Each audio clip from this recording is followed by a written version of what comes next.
Indonesia baku. Pertama-tama, apa itu kata baku? Kata baku adalah kata yang cara pengucapannya ataupun penulisannya sesuai dengan kaidah atau standar yang dibakukan. Kaidah standar yang dimaksud dapat berupa pedoman ejaan atau EYD, tata bahasa baku, dan kamus umum.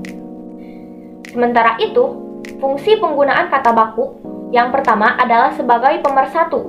Seperti yang telah kita ketahui, bahasa daerah di Indonesia itu banyak sekali, sehingga kita dianjurkan untuk menggunakan kata-kata baku saat berkomunikasi dengan orang-orang yang mempunyai bahasa daerah yang berbeda dengan kita. Penggunaan kata-kata gaul akan kurang tepat karena tidak semua orang paham dengan artinya. Yang kedua, pemberi keikhlasan. Yang ketiga, pembawa kewibawaan. Dan yang keempat, kerangka acuan. Ciri-ciri kata baku ada 8. Yang pertama, tidak dipengaruhi bahasa daerah. 2. Tidak dipengaruhi bahasa asing. 3. Bukan merupakan ragam bahasa percakapan.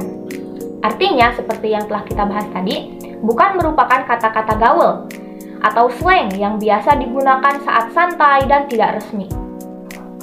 Yang keempat, penggunaan imbuhan eksplisit. Artinya, penggunaan imbuhan yang jelas, awalan, sisipan, dan akhiran. Contohnya, kata beli itu tidak baku, maka kita harus menambahkan imbuhan me, sehingga menjadi membeli. 5. Pemakaian yang sesuai dengan konteks kalimat. 6. Tidak terkontaminasi dan tidak rancu. Apa itu rancu? Menurut KBBI, rancu berarti tidak jelas. 7. Tidak mengandung arti pleonasme. Pleonasme adalah majas yang menjelaskan sesuatu yang sudah jelas. Contohnya, kalimat dia turun ke bawah. Itu pemborosan kata, karena turun sudah pasti ke bawah, tidak mungkin ke atas. Dan 8. Tidak mengandung hiperkorek. Hiperkorek adalah kesalahan membetulkan kalimat yang sudah benar sehingga menjadi salah. Contohnya, kata napas itu sudah benar malah menjadi nafas. Utang menjadi hutang, dan lain-lain. Sementara itu, kalimat baku merupakan sebuah jenis kalimat yang disusun dengan benar dengan berdasarkan kaidah-kaidah yang berlaku dalam penyusunan kalimat serta harus sesuai dengan EYD. Ciri-ciri kalimat baku ada 7. Yang pertama, menggunakan tanda baca yang benar. 2. Menggunakan ejaan yang benar. 3. Menggunakan struktur bahasa yang tepat. 4. Menggunakan huruf kapital yang tepat. 5. Bisa menjelaskan gagasannya dengan baik atau tidak ambigu. Ambigu artinya mempunyai makna ganda atau makna lain. Contohnya, kalimat bintang adalah penjahit baju laki-laki. Ini bermakna ganda karena antara bintang yang berjenis kelamin laki-laki atau bintang yang merupakan penjahit baju untuk laki-laki. 6. Tidak melakukan pemborosan kata.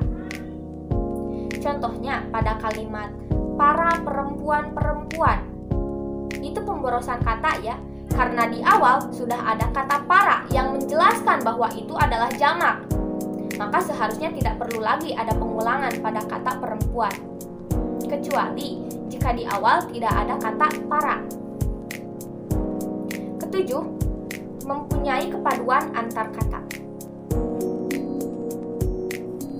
Frasa atau frase adalah gabungan kata yang bersifat non-predikatif.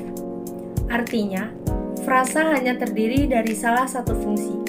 Bisa terdiri dari subjek saja, bisa juga hanya terdiri dari verba, atau bisa diawali dengan preposisi. Frasa termasuk salah satu satuan linguistik yang tidak mempunyai ciri-ciri atau batas fungsi sebagai klausa. Sehingga, tingkatan frasa berada di bawah klausa dan di atas tingkatan kata. Frasa terdiri atas beberapa kata dan secara fisik mengisi slot-slot pada tingkatan klausa. Frasa selalu terdiri dari morfem, bebas yang tidak dipisahkan. Jika salah satu unsur frasa dipisahkan, akan merubah makna dari sebuah kalimat, maka dari itu, pemindahan tata letak frasa harus dilakukan secara keseluruhan. Jenis frasa: frasa eksosentrik, frasa direktif, frasa non-direktif, frasa endosentrik, frasa atributif, frasa koordinatif, dan frasa apositif. Contoh kalimat frasa: 3 orang mahasiswa itu sedang membaca buku di perpustakaan. Saya akan menjelaskan tentang pengertian kalimat. Kalimat merupakan satuan bahasa yang mengandung suatu pikiran lengkap. Dalam sebuah kalimat, paling kurang mengandung suatu subjek dan predikat. Kalimat dalam wujud lisan diucapkan dengan suara naik turun, keras lembut, disela jeda, dan diakhiri dengan sebuah intonasi akhir. Dalam wujud tulisan berhuruf Latin, kalimat dimulai dengan sebuah huruf kapital dan diakhiri dengan sebuah tanda titik, tanda tanya, dan tanda seru. Susilo mengungkapkan 5 ciri kalimat berbahasa Indonesia, yaitu bermakna, bersistem urutan frase, berdiri sendiri, berjeda, dan berhenti dengan berakhirnya sebuah intonasi. Namun hal tersebut belum menjamin bahwa sebuah kalimat itu ialah kalimat bahasa Indonesia yang baku.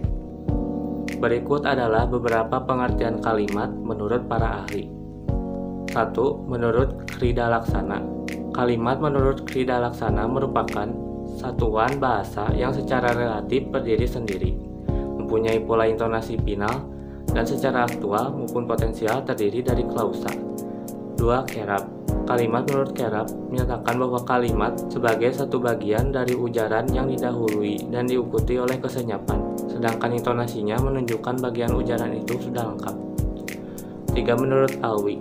Kalimat menurut Alwi, dia menyatakan bahwa dalam wujud tulisan, kalimat diucapkan dalam suara naik turun, keras lembut, disela jeda, dan diakhiri dengan intonasi yang diikuti oleh kesenyapan yang mencegah terjadinya perpaduan, baik asimilasi bunyi maupun proses fonologis lainnya.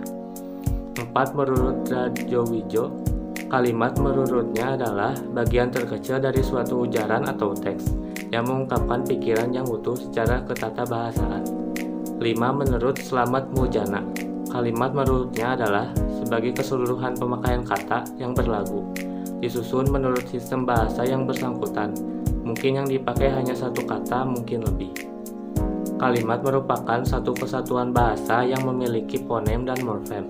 Fonem adalah bunyi pada sebuah bahasa yang membedakan makna dalam sebuah kata, sedangkan morfem adalah bentuk bahasa yang mengandung arti pada sebuah kata, dapat berdiri sendiri meskipun tidak ditambah dengan kalimat pelengkap, mempunyai pola intonasi akhir, dan adanya huruf kapital dan tanda baca dalam sebuah kalimat. Jenis-jenis kalimat. Kalimat mempunyai beberapa jenis, antara lain kalimat tunggal. Kalimat tunggal merupakan suatu kalimat yang hanya memiliki satu pola kalimat, yaitu hanya mempunyai satu subjek dan predikat. 2. Kalimat majemuk merupakan suatu kalimat yang memiliki 2 buah pola kalimat atau lebih. Kalimat majemuk ini terdiri dari suatu induk kalimat dan anak kalimat. Kalimat majemuk juga memiliki jenis-jenisnya, yaitu kalimat majemuk setara, yang merupakan penggabungan 2 buah kalimat atau lebih kalimat tunggal yang kedudukannya sejajar atau sederajat. Kalimat majemuk rapatan adalah sebuah gabungan beberapa kalimat tunggal, dikarenakan subjek, predikat, atau objeknya sama, maka pada bagian yang sama hanya disebutkan sekali. 3. Kalimat majemuk bertingkat merupakan suatu penggabungan 2 buah kalimat atau lebih kalimat tunggal yang kedudukannya berbeda. 4. Kalimat majemuk campuran. Kalimat majemuk campuran adalah suatu gabungan antara kalimat majemuk setara dan kalimat majemuk bertingkat. Sekurang-kurangnya terdiri dari 3 buah kalimat. Klausa. Pengertian klausa. Klausa dalam tata bahasa adalah sekumpulan kata yang terdiri dari subjek dan predikat. Walau dalam beberapa bahasa dan beberapa jenis klausa, subjek dari klausa mungkin tidak tampak secara eksplisit. Karakteristik klausa: memiliki predikat, tidak memiliki intonasi dan tanda baca terakhir, Dalam klausa hanya ada satu predikat dan tidak ada lagi. Memiliki subjek tertulis dan tidak tertulis. Macam-macam klausa. Pertama, klausa bebas. Kedua, klausa terikat. Ketiga, klausa verbal. Keempat, klausa nomina. Kelima, klausa adjektiva. Keenam, klausa preposisional. Ketujuh, klausa numeralia. Kedelapan, klausa adverbia. Kesembilan, klausa negatif. Kesepuluh, klausa positif. 11, klausa subjek. Ke-12, klausa objek. 13, klausa pelengkap. 14, klausa keterangan. Perbedaan klausa dengan kalimat. Klausa merupakan konstruksi atau susunan sintaksis yang terdiri atas subjek dan predikat dengan atau tanpa objek, pelengkap, atau keterangan. Sementara itu, kalimat merupakan konstruksi sintaksis terbesar yang terdiri atas unsur objek dan predikat yang dapat diikuti oleh objek, pelengkap, dan atau keterangan. Contoh-contoh klausa. Pertama, kepergiannya kemarin pagi. Kedua, pasien DBD sedang meningkat. Ketiga, berjanjilah jika Anda benar-benar bersungguh-sungguh. Kata atau ayat merupakan satuan bahasa yang mempunyai arti atau satu pengertian. Dalam bahasa Indonesia, kata adalah satuan bahasa terkecil yang mengisi salah satu fungsi sintaksis, yaitu subjek, predikat, objek, atau keterangan dalam suatu kalimat. Kata kata dalam bahasa Melayu dan Indonesia diambil dari bahasa Ngapak kata.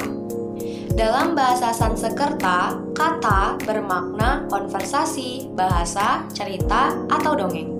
Dalam bahasa Melayu dan Indonesia terjadi penyempitan arti semantis menjadi kata. Berdasarkan bentuknya, kata bisa digolongkan menjadi 4, yaitu kata dasar, kata turunan, kata ulang, dan kata majemuk. Kata dasar adalah kata yang merupakan dasar pembentukan kata turunan atau kata berimbuhan. Perubahan pada kata turunan disebabkan karena adanya afiks atau imbuhan baik di awal, tengah, atau akhir kata. Kata ulang adalah kata dasar atau bentuk dasar yang mengalami perulangan baik seluruh maupun sebagian. Sedangkan kata majemuk adalah gabungan dari beberapa kata dasar yang berbeda membentuk suatu arti baru. Dalam tata bahasa baku bahasa Indonesia, kelas kata digolongkan menjadi 7 bagian, yaitu 1. Nomina atau kata benda, 2. Verba atau kata kerja, 3. Adjektiva atau kata sifat, 4. Adverbia atau kata keterangan, 5. Pronomina atau kata ganti, 6. Numeralia atau kata bilangan, dan 7. Kata tugas. 7 kategori kata tersebut dapat dikategorikan dalam 2 klasifikasi kata, yaitu kelas terbuka dan kelas tertutup. Kelas kata yang termasuk dalam kelas terbuka yaitu nomina, adjektiva, verba, dan adverbia. Sedangkan kelas kata yang tergolong dalam kelas tertutup yaitu pronomina, preposisi, dan konjungsi. Di dalam ilmu linguistik, ada minimal 5 cara dalam menentukan batas-batas kata. Yang pertama, pada jeda. Seorang pembicara disuruh untuk mengulang kalimat yang diberikan secara pelan, diperbolehkan beristirahat, dan mengambil jeda. Yang kedua, keutuhan. Seorang pembicara disuruh untuk mengucapkan sebuah kalimat secara keras, dan disuruh untuk mengucapkannya lagi dengan menambahkan beberapa kata. Yang ketiga, ada bentuk bebas minimal. Konsep ini pertama kali diusulkan oleh Leonard Bloomfield. Kata-kata adalah leksem, jadi satuan yang terkecil yang bisa berdiri sendiri. Yang keempat, batas fonetis. Beberapa bahasa mempunyai aturan pelafalan yang khusus yang membuatnya mudah ditinjau di mana batas kata sejatinya. Misalnya di bahasa yang secara teratur menjatuhkan tekanan pada suku kata terakhir, maka batas kata mungkin jatuh setelah masing-masing suku kata diberi tekanan. Yang terakhir, satuan semantis. Metode ini memilah-milah kalimat ke dalam kesatuan-kesatuan semantiknya yang paling kecil. Dalam praktiknya, ahli bahasa menggunakan campuran semua metode ini untuk menentukan batas kata dalam suatu kalimat. Namun, penggunaan metode ini, definisi persis kata sering masih sangat sukar ditangkap. Cukup sekian materi yang dapat kami sampaikan. Kurang lebihnya mohon dimaklumi. Terima kasih atas waktunya dan semoga bermanfaat. Wassalamualaikum warahmatullahi wabarakatuh.